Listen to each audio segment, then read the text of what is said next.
Welcome back to Gold Derby. I'm Christopher Rosen. I'm so pleased to be joined by two-time Emmy Award nominee Michelle Matland, who is the costume designer on the HBO series Succession. Michelle, I'm such a huge fan of your work and the show. I guess just to start heading into this final season, and particularly the season that happens over really only the course of like 2 weeks, I guess, right? Or like 10 Yes, days in this family's yes, life. I guess how yes. did you approach that and that timeline with regard to like your costuming? Well, because we get the episodes within a season each week, so we don't have the information in the same way we don't see it until it airs, in the same way that you learn. We're learning as we go along. So it's a constant flux. We have to jig and jag, be prepared for almost any storyline, because I think they come as Jesse's creation and creativity allows for it. And that's his brilliance. If you excuse me. No, Sorry go about ahead. I agree. He's so good. I feel this season.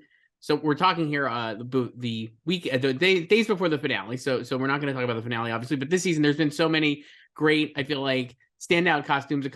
I feel like a lot of people very excited about the jackets this season. There's in Living Plus, Kendall has an amazing bomber jacket that I know. I think so I get the sense that you take a lot of input maybe from the cast too, especially because they've been with these characters for so many episodes and over a long period of time. So in that case, like, how did that go in creating that incredible jacket? It's just so memorable and it's such a great look on Jeremy and Kendall. I guess how did that that. one come together? Well, I credit Jeremy tremendously, as I do much of the cast. They are incredibly collaborative.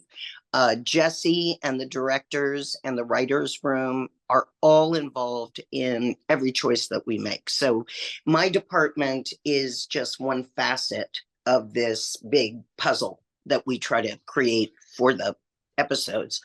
And because we don't necessarily know what the trajectory is going to be, it feels like it's super fresh for all of us. And for example, this jacket that you're speaking of, Kendall had one idea, someone else had another idea, and we kind of took them all together, and this Tom Cruise moment happened. But it is a participatory, investigative journey for all of us. And because we don't know what we're going to be thrown and who the characters or where they're going, I think everyone is on their toes all the time, as best we can be. Right. I mean, obviously going to be lapses, but yes. And because the storylines take these characters on so many different journeys, we never quite know where we're going to land. Mm-hmm. With that jacket, that's great. I mean, with that jacket, then I guess did you guys did you make that? Did you put every patch on and kind of figure that out? And how did you figure out what patches would be on it and stuff? I guess is that all was for very long discussion. But yes, we wanted them to be placed almost to the place where the Tom Cruise jacket came from, the Top Gun moment. So we were very, very careful about that. And everybody, of course, has an opinion because I'm sure. How long? I mean, I know the show. This is like a high level show, and I'm sure that you have time. But I'd imagine that still is you don't have as much time as probably you would want, especially something like that where it's so intricate, right? And I mean, we can discuss for 10 to 20 hours, but we don't have that kind of influence time, and everyone has to kind of bow to the final word, which is often the creator, Jesse. Right. He kind of is the last man standing, right, along with someone like Jeremy, who's very profoundly involved in all of the aspects of his performance. Right. The big. Sure. So you have Jeremy, obviously, like you said, incredibly committed to the show and the performance, and it's obviously the work it stands on its own. But then another great jacket I feel like this season is it's another bomber jacket, I guess, the one that Lucas Matson and Alexander Skarsgård wears to the pre-election party, right? And I think tailgate party. So now that's an actor obviously who only came to the show late last in the third season, so not as maybe much history with the show. But I guess, is that another case where you're like discussing with him how he should look, and like kind of like how'd you land on that? That is such a great look, especially with that character. I guess, like, yeah, how did you kind of come up with that? He's not dissimilar Okay. to Jeremy in terms of the detailing of all of his looks. We've had a lot of incredible actors who bring to the table such an intimate understanding of their characters and where they want to go.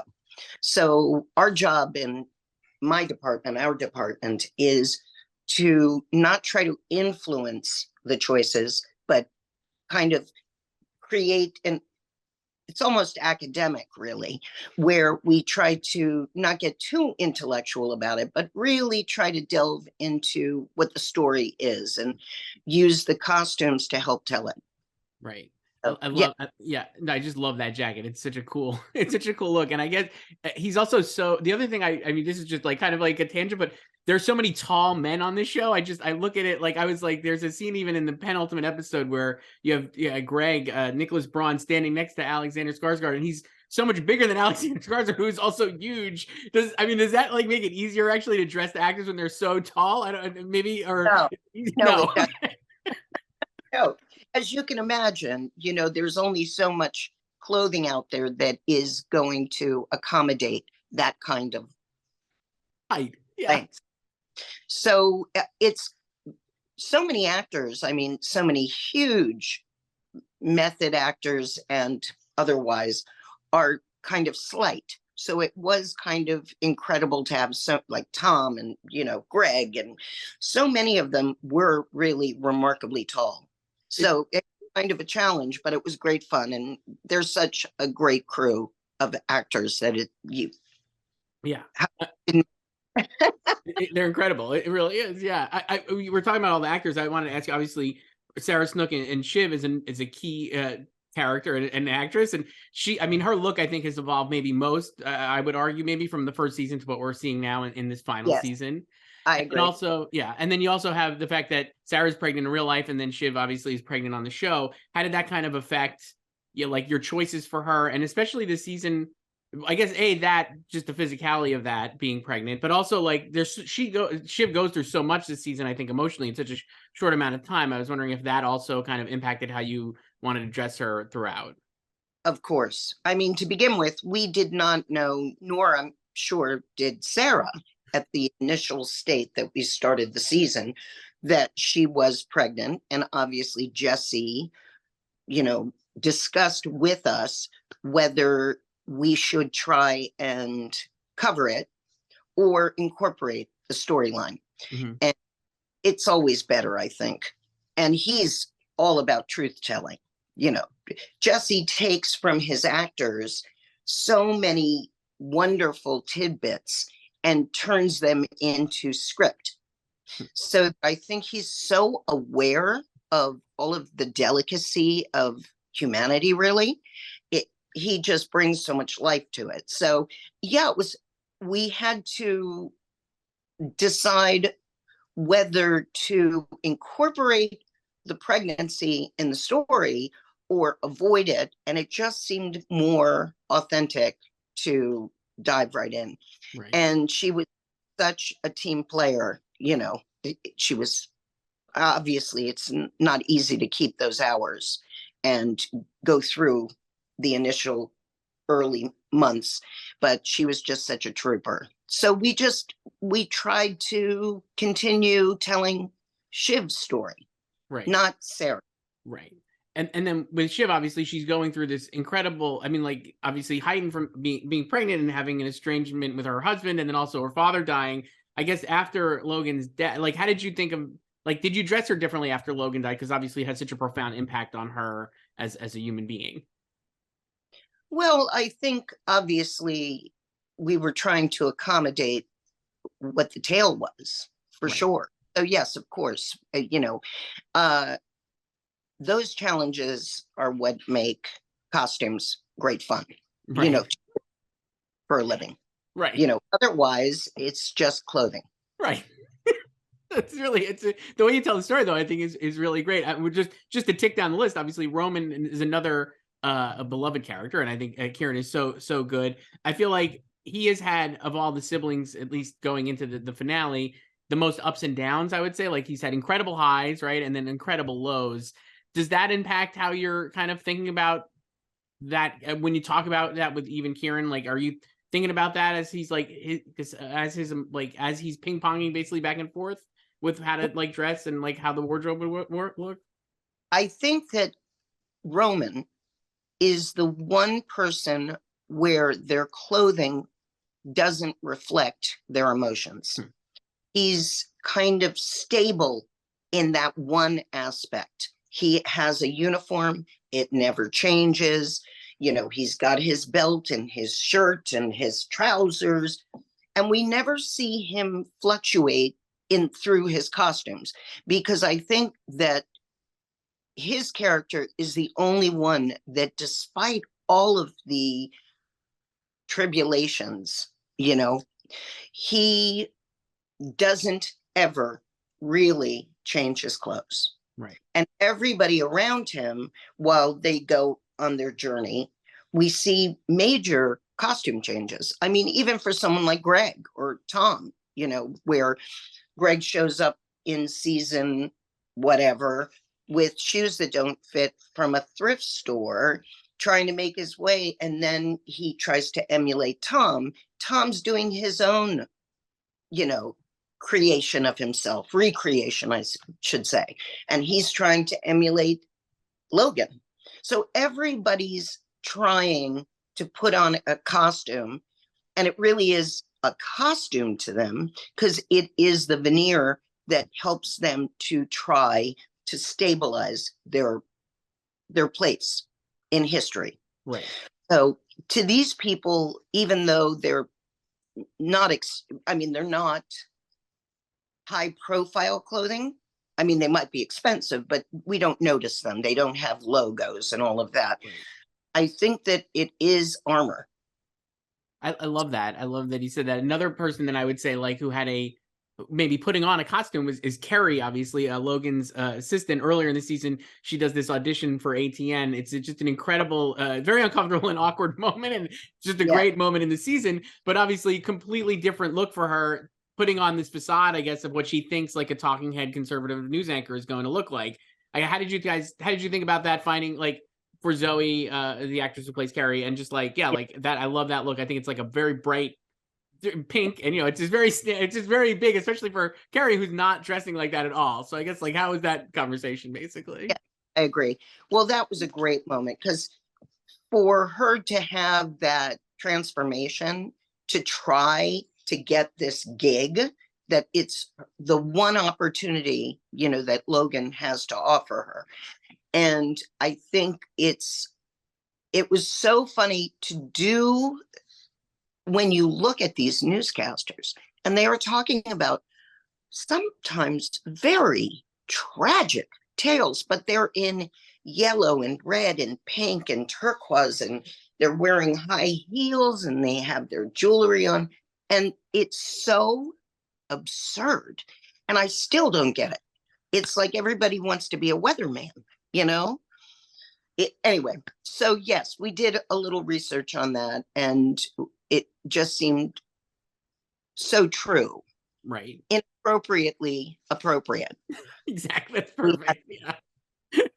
And then I guess last, you have, this season has been, there's so many things, like we said, it takes over a short amount of time, but you have a giant wedding that ends up being where also obviously Logan dies, but you get to dress like everyone in these I love Jerry's dress, I think is great. And she has this incredible hat on, and Connor's, I think, tux, and Will's wedding dress. Like, how did you kind of approach that, I guess? And also the thing that's obviously that the wedding takes such a backseat to the moments that are happening on the show, but still everybody has to look like it is this big day for them. So they have to look great, but it's not the focus, obviously, of the episode. So I guess, like, how'd you kind of like work with that and like kind of figure out how the wedding would come together? Well, very much like the funeral, we did a lot of research on what these big, luscious events look like. And they always look so choreographed and so explicitly perfection, but really there's always something wrong. So for Jerry, maybe it's the hat, or for Shiv, maybe it's the gold chain, whatever it is. The little pieces that bring a little bit of reality to it, that make it still human and help to tell the story that these people are not just characters, but they live in their world. And we have to try to help tell their tale. Right. I love that. Did you, for Willa's dress, did you Justine pick, did you guys did she have her own ideas, obviously, for what Willa's dress would look like in that case? She's such a great babe. I mean, to be with, and you could put her in a paper bag. It look marvelous. We tried probably 15 dresses, from everything from the wild, big Vera Wang to the sophisticated, elegant, whatever it might be. And we ended up thinking that she was still, as we know, on the fence about this. And that she had reconciled herself to this life. I mean, it's the best life that she could possibly imagine, even though maybe she doesn't love Connor in the way some people love the groom. So she wore something that was, I think, symbolic of simplicity. I'm just doing this. And so we took all the drama out of the dress. It's something that she just said, okay. That's, yeah. Let's do it. That's really great. I just love that, because that's something maybe that you would the audience maybe is not, it's not obvious, but it's something you probably understand, right? Watching it, that kind of thing. I love that when, it's that subtlety, I think, is really cool. I'm a huge fan of the show, millions of other people. It's so great. I am very much going to miss it, but having worked on it for 4 years and gotten the front row seat to this, like we said, working with these incredible actors and Jesse Armstrong, what is one thing or anything that you're going to really miss about this project, and feel oh, you'll take, remember and really hold dear? I think the number one, numero uno thing that I will miss, makes me sad, because I don't know if I'll have it again. Collaboration. The idea that you have a voice, you have a brain, and these incredible talents all came together and listened, heard, thought, projected, gave information, took ideas, and enjoyed the company of people who are interested in storytelling on so many levels. So that'll probably, I know that's the thing I'm going to miss. I miss it already. I just hearing you talk about it, making me miss it from watching it. It's so great. And I think, like we said, the show, you could tell that the show is made by people who are extremely talented and high level, and they really do care so much about the telling the story and getting it right and authentic to the characters and everything. It's really great. Yeah. Michelle Matland, thank you so much for doing this. I really do appreciate it. And Succession, you can watch all the episodes on HBO. Thank you. Thank you.